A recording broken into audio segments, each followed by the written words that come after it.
Hello everyone, it is your friendly neighborhood player this time, Giancarlo Herrera, and today we are about to share with you episode 1 of our Mausritter Beyond D&D series. Explore this adorable but dangerous world where we all play as mouse adventurers, run by our very own Hannah Schooner. This taste of Mausritter is available over on our Patreon, where the first episodes of our bonus series are always free, and when you're ready for more, you can either subscribe to the Patreon or just pick up whichever series you want. We make them all available for individual purchase in case you're not interested in a subscription. But enough of that. Please enjoy this very fun holiday special of Mausritter.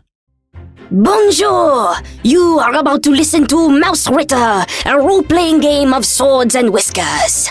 Mausritter is a D20 roll-under system where each character is an adorable and fearsome mouse. The mice may be cute, but make no mistake, Mausritter is as OSR as they come. These mice live dangerous and adventurous lives. But enough talking, let's get to the listening of the story. Enjoy. It is the eve of the Great Harvest Festival. A time where many a mouse come together to feast, be merry, and reflect on what they are most thankful for. But this year's harvest has been tough on all. Many are unsure how much of a feast there will actually be. You find yourselves within the bustling mouse settlement of Brickport, within the Tin Box Inn. Brightly painted walls line the inn as mouse voices echo from the dining hall and small various cookery echoes from the kitchen.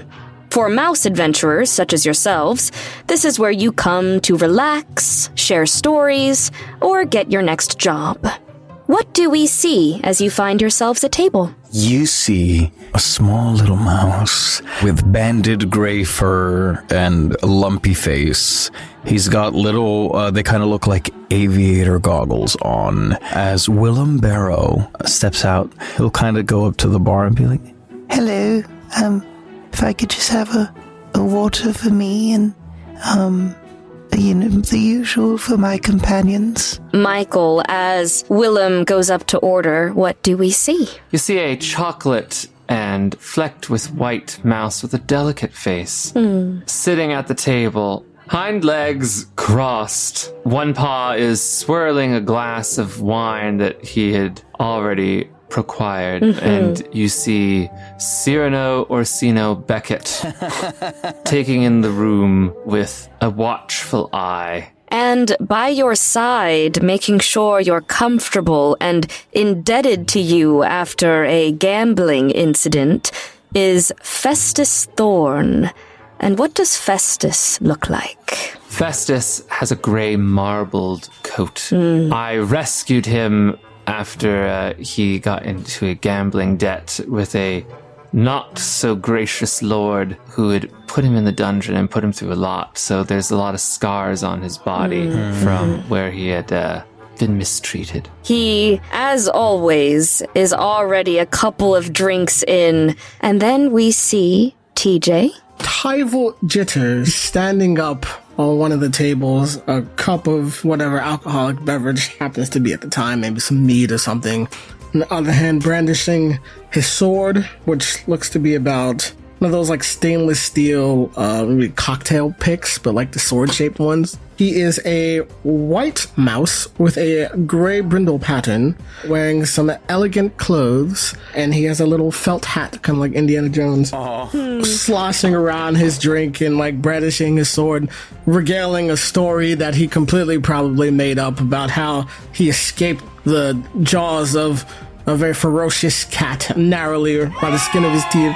And Willem, as you approach the bar and order your water, you notice Nibbles, the innkeeper, that has a black and white patchy coat, approaches a little hunched over with a menu.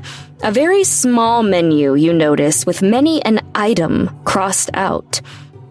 Just water, you said?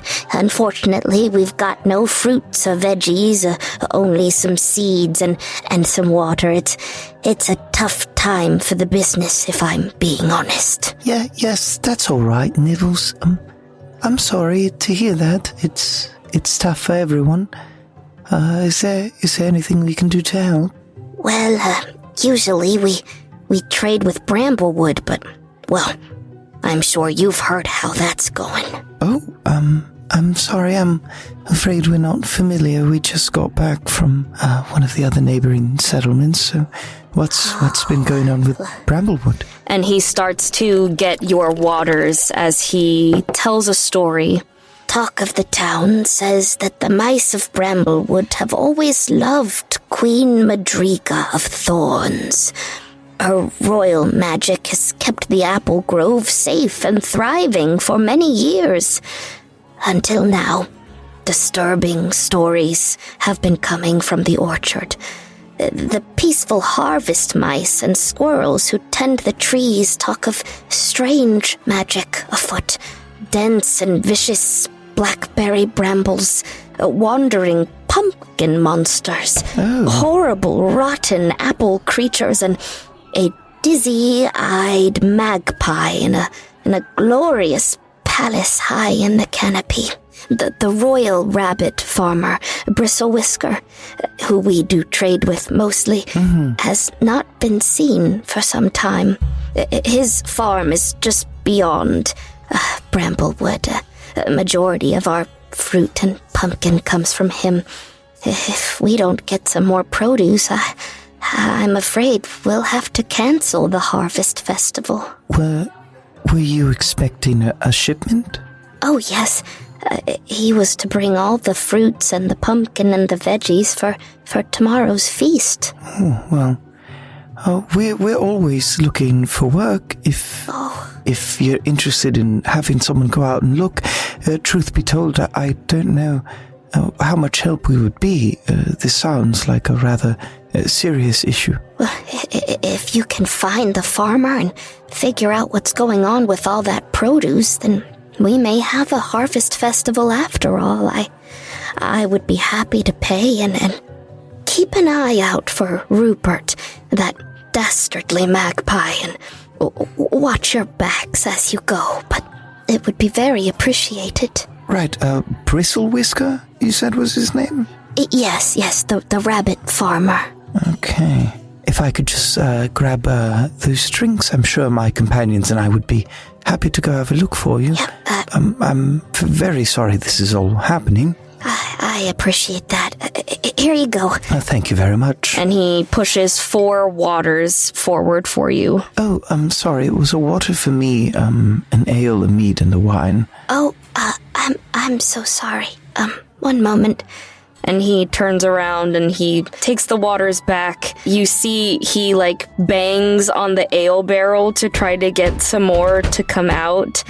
Turns around apologetically and is like, we've got water for now. I understand. It's okay. We probably shouldn't be drinking right before a mission anyways. Little Willem will roll up his sleeves and do his best to carry all 4 big glasses of water. Yeah, and as soon as you say probably isn't a good idea to drink anyway, you hear Festus go what was that? I brought you ale, Festus. And I'll just put the water in his hand. This ale looks funny. It tastes even better. Really? Is that right? He picks it up and swirls it around and chugs it.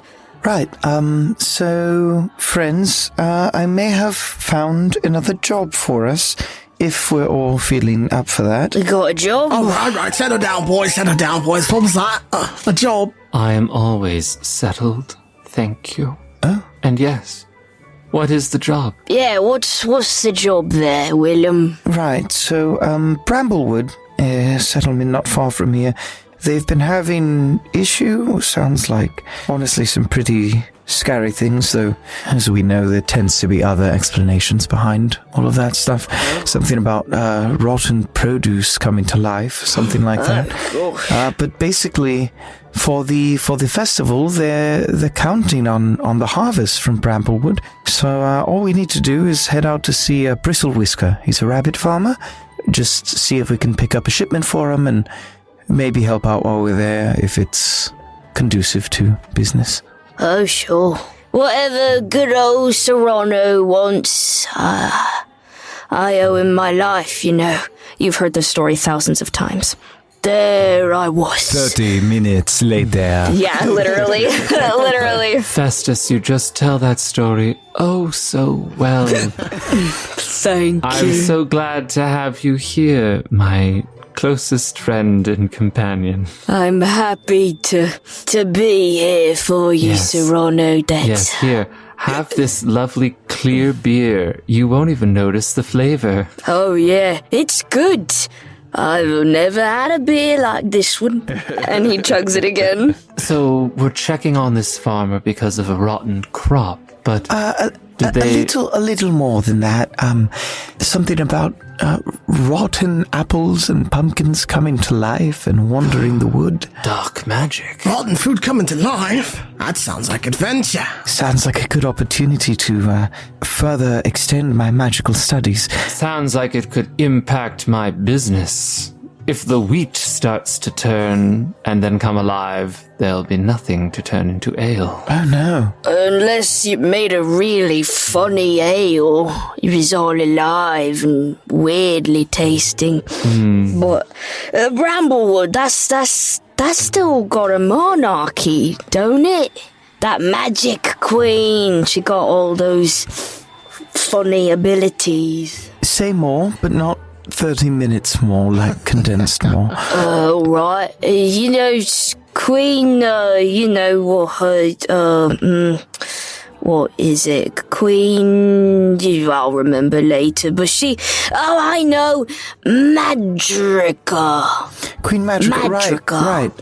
Yeah, she, you know, she keeps usually the orchard alive with the magic. Yes. Excuse me.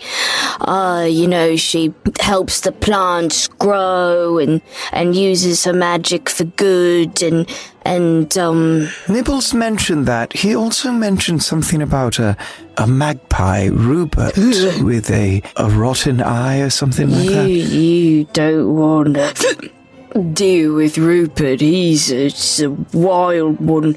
Yeah, he hates the Queen, that one. Well, I'm sure those are matters far above our station. Yeah.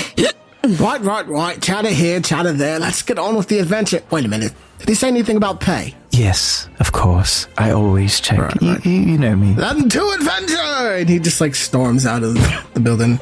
And then he comes back in like, wait, which way did we go?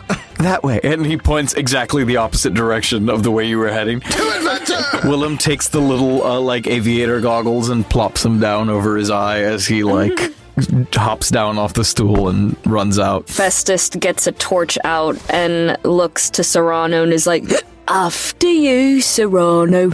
My dear boy, the alcohol has affected you very much. And I stroke his face and go, it's Cyrano. We've been over this multiple Sorry, times. Cyrano, yes. Okay. Good lad. Off we go. Yeah. And he starts just plopping forward. And you head off on the trail to Bramblewood. As you walk, you do notice these menacing black-tipped vines in wild curls. Tall as can be imagined, wicked thorns peek from beneath glossy leaves as big as you. You notice these thick vines blocking a well-worn cart track. Oh, well, that's unfortunate. If only my sparrow were here. Willem will kind of look around, see if there's any, higher spots that maybe they can use to, get around it. As you look around, you do see some climbable areas, but those thorns do look quite precarious. But as you look around, you notice that these vines continuously move faster than vines should grow and have a soft, magical hum to them. Oh. That sounds like magic. And what do you do?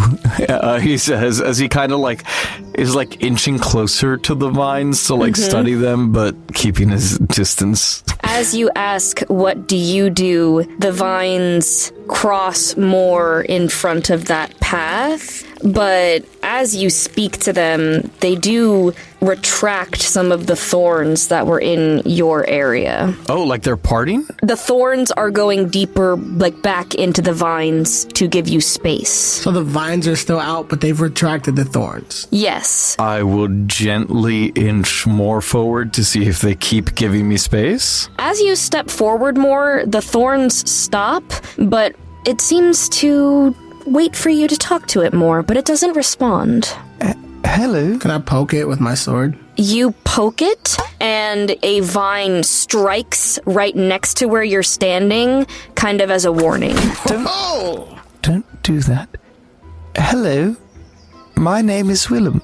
I'd offer you a hand, but I don't know if I want to make a physical contact with you. Emotional, though, I'm open to. What's he talking to? Looks like he's talking to the plant. Festus can't wrap his mind around it. You don't worry your pretty little head about it. Okay. A leaf comes out, waves, and retracts. To whom? To you, Willem. Ask it if it has anything to do with the dead watermelon, pumpkin, peach, whatever. I'll wave back and I'll go, Excuse me, do you know anything about what's wrong with these woods?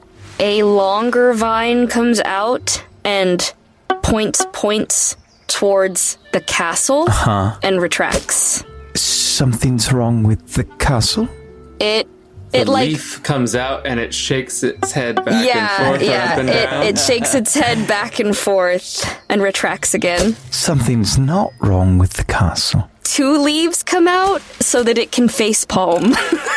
There's something wrong with someone inside the castle. And one of them nods, and the 2 vines come out and go around Willem's head almost like a crown before retracting. The queen.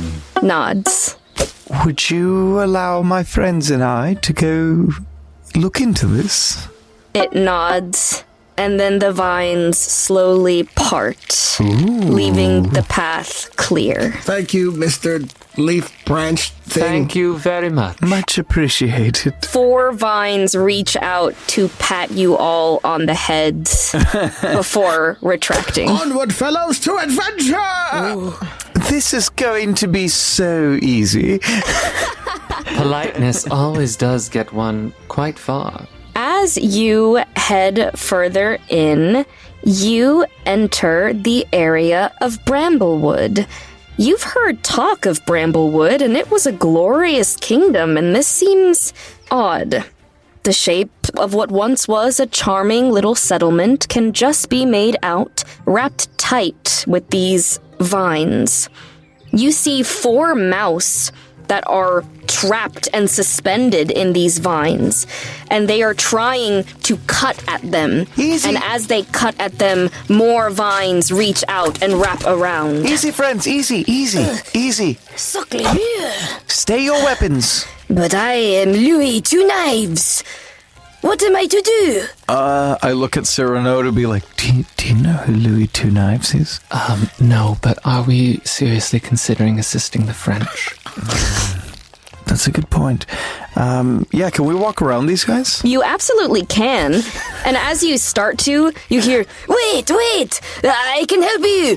What do you need? Do you need directions to the castle, or I know Rupert, the magpie.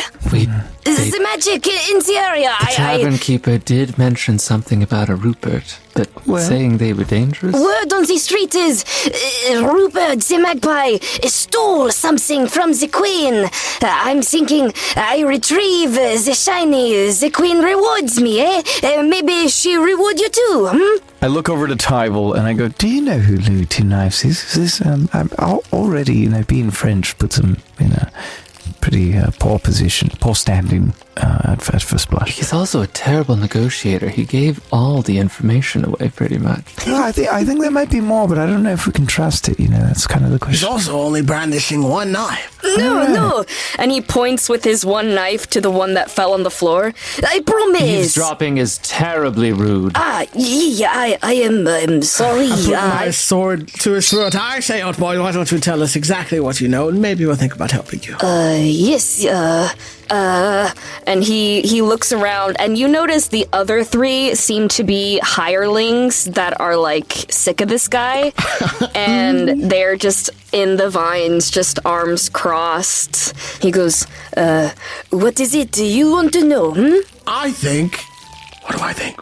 What do you want to know? Ask about the magpie. Oh, about this magpie. Yes, Rupert. What about the magpie? Where is he and what did he take? Oh, where is he and what did he take? Yeah, you just see Willem is like, because he's really small, he's hiding behind Tyval and whispering up into his ear. He looks around and he goes, Rupert, the magpie, he collects shinies, treasure, and he stole from the queen, and the queen, she is, and he looks around and leans in love with her handmaiden, And what Rupert stole made the girl sick, and the queen is upset. She is turbulent, And the magic, it goes crazy, Oh, it's a love story. Okay, wait, ask him why he introduced himself as if we should know who he was. Why did you introduce yourself as if we should know exactly who you are? Good. You do not know Louis Two Knives. I do not. I take it upon myself to never know the French. He looks confused, but he goes, I am famous in Bramblewood. Everyone knows me. Excuse me, Mr. Vines that are holding this Two Knives person. Did you know this person before he announced himself to us? A leaf comes out, shakes its head. Apparently not everyone in Bramblewood. I looked at his people. Did you know who he was before he hired you? The people in the tree look at each other and look to him and do a no, yes when he's looking, no. He's like, I am a famous swordsman. I will go up to the hirelings and I'll be like, on a scale of 1 to 10, how would you rate your employment experience and the trustworthiness of Louis Two Knives? Well, if I'm being absolutely honest, he's more just an idiot. He is very nice, though. Okay. He's just not very smart. I would say on a scale of 1 to 10, I would give it probably a 6. He does pay well. Okay. On a scale of 1 to 10, how likely is he to rob us if we free him? Oh, that's an excellent question. I don't think he'd be smart enough to think of it as an idea. Okay. On a scale of 1 to 10, how useful would he be, and how likely would he be to come with us if we needed help? Well, And you see Louis is back to trying to hack against the vines. Stop, stay your weapon, What? And he looks really confused. And the mouse you are looking to, she has really pretty white fur with brown patches. and she goes, well, he's a bit of a coward, but he is very good with his 2 swords. Okay. As much as I hate to admit it. All right. If you tried to, threaten him, I think he would go, but if the going got rough, he might flee. That's fine. Yeah. I'll look at the group and I'll be like, are we cool letting this guy down? Like with a look. Cyrano gives a wink. Oh. And Festus is like, yeah, more the merrier. And I was just like, sure. Mr. Thorny Vines, could you please let these folks down? And again, it reaches out, pats you on the head, and then they just away. Mm-hmm. And the hirelings drop nicely. Louis kind of falls on his butt a little bit and he's like, Sacre bleu! I will look at the hireling that was answering my questions and I'll kind of help them up. And I'll be like, I'm so sorry, what was your name? My name's Elsie. Elsie Pip. Elsie, one last question. On a scale of 1 to 10, how likely are you to enjoy an evening of libations with me after this? Oh, you dog. You see, he straightens his bow tie and snaps his suspenders. Tyval, actually, he's a mouse just like us, just in case you didn't know. You're right. Oh, you rodent, you. Elsie blushes, looks you up and down, and then curtsies and says, I would say that depending on how this adventure goes, the it looks good. Thank you very much. Thank you. Yes. And then I'll turn around and kind of hide behind Tyval again. And Cyrano will pipe up and say, I hear he's very good with his sword, by the way. Saved my life a few times. And she blushes even further. She points behind her, and you notice at this time that they are identical white albino mice with the little red eyes. And she goes, These are my brothers, Clive and Kobe. They don't talk much, but, yeah. They seem like very nice gentle mice. They nod to you. As Louis gets up and gets his other knife, he comes back around after sheathing his swords. So, is this the magpie Rupert? He has lots of treasure in the tree. And he points to a high tree. You hear an ominous echoey from far away. I am thinking not only can we figure out what he stole from the queen, we can also get some more pips for us, Very good, very good. We will take a modest fee for rescuing you there. He thinks about it for a second, and he goes, Absolutely, Elsie, please. and he snaps his fingers, and she's like, Yes.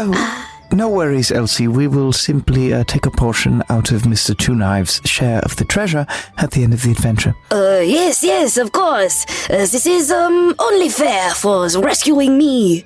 and he bows way too deep, and Elsie winks at you. Now, what are you doing in this forest? We're on the way to see Mr. Bristlewhisker. The farmer? Yes. I have not heard from him in ages. You know where he is? I do not. We were given the general directions. If you are aware of where he might be, that would be appreciated. I know where his farm is. It is a detour from the castle. The castle is to the left, and the farm is to the right. I'll look to the crew to see how we're feeling. Be like, Well, we could head straight to Bristlewhisker and do our jobs as requested. Or I suppose we could get drawn into the bigger adventure with potentially bigger reward and then hit Bristlewhisker on the way back. Well, I suspect Bristlewhisker is under the effect of whatever ill magics are being cast from the castle, so honestly, kinda seems like a 2-for-1 going right to the castle and then just checking in on the farmer on the way home. Cyrano, incredibly observant as usual. Very glad to have you. I am very wise. You speak of the magics, those terrible pumpkins, those apples, no? Yes, we heard something about that. They are fearsome. Vegetables, fruit, walking around, unnatural. Yes, they are quite fearsome. Yeah, I'd prefer to avoid those if possible. As would I. Although Tyval does have quite the talent for leading us through dangerous situations, so... and I'll kind of gesture to the path. I am always one for adventure, I must say. So, whatever my group decides, we shall go. But I do think we should best this magpie and probably return the queen's whatever it is. Agreed. Lead the way, Mr. Jitters, please. Yes. I take my sword out again. To adventure!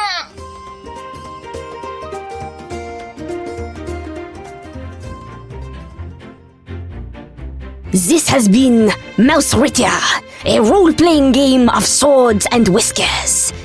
Mausritter features the vocal talents of Giancarlo Herrera as Willem Barrow, Michael Pisani as Cyrano Orsino Beckett, and DJ Barry as Tyval Jitters. The rest of the world is voiced by your mouse master, Schooner, with editing by Giancarlo Herrera and sound design by Schooner. Thank you so much for listening. We will see you all next week.